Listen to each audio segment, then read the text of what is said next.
Welcome to Dubrovnik Croatia, one of the most popular tourist destinations in the Balkans and home to one of the best preserved and most stunning medieval cities in Europe. We have one day in the city. Let's find what we can see and experience in that time.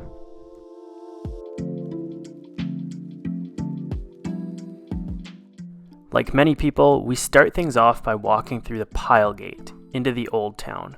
This is one of the three entrances.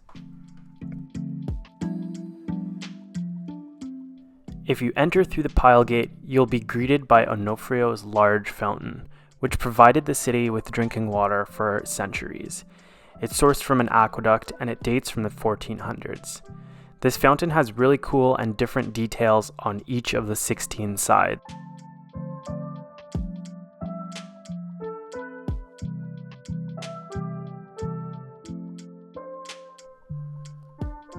Dubrovnik is one of the busiest tourist cities in Europe, and especially so when you consider its smaller size.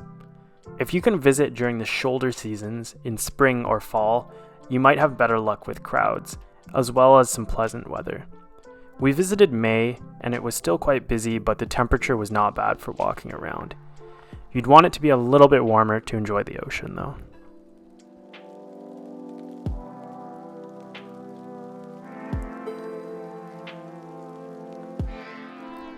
I should also mention that Dubrovnik is the filming location for much of King's Landing in the Game of Thrones TV show. There's plenty of opportunities to find the spots where some of your favorite scenes were filmed. I personally would not recommend a Game of Thrones tour though, since the city has so much more to offer and so many real-life facts to learn about. Our regular tour was awesome and made our experience really memorable. If you want to check out some of the filming locations on top of that though, they aren't that difficult to find from a quick Google search.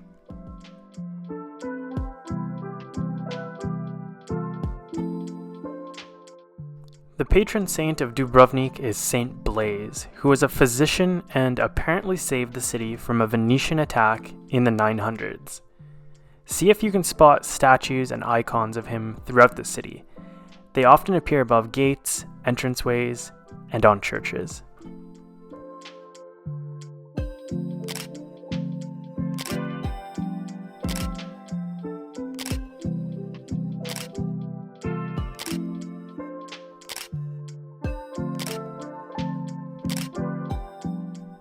Next up, one of the must-do activities of any Dubrovnik trip: walking the city walls. Dubrovnik's walls span nearly 2 kilometers around the old town. In person, they're way taller and sturdier than you'd think, strong enough to repel any invasion.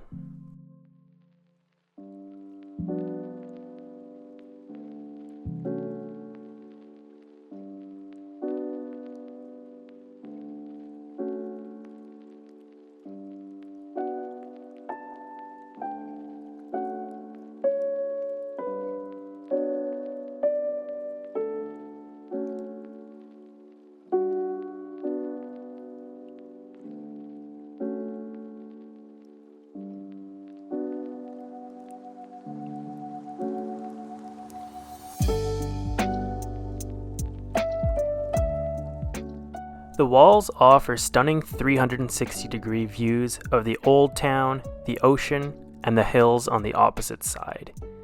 When you're up here, it's easy to see how Dubrovnik survived as an independent state for so much of history, despite being surrounded by empires.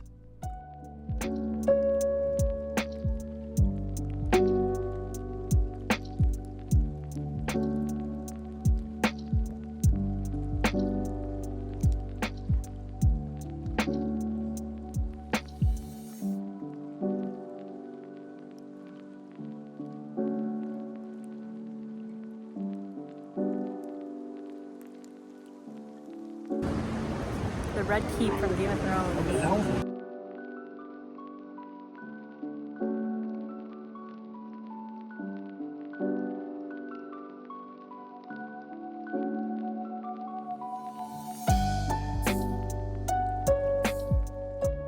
Next up, we visited the museum at the Rector's Palace.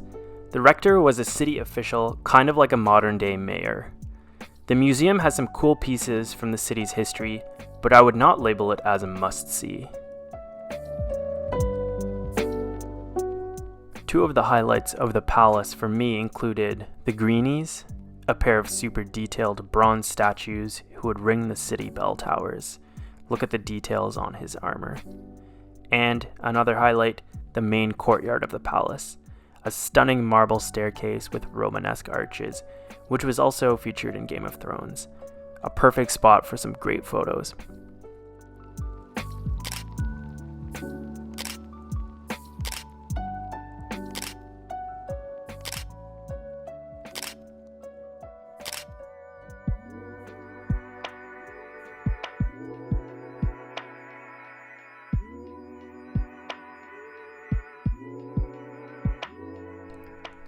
Our last stop of the day was at Dubrovnik, or St. Lawrence's Fortress. Unfortunately, the inside was closed due to a private event, but we were able to savor our last hours in Dubrovnik with a snack and a seaside view. Going in, Dubrovnik was a town that I wasn't sure about.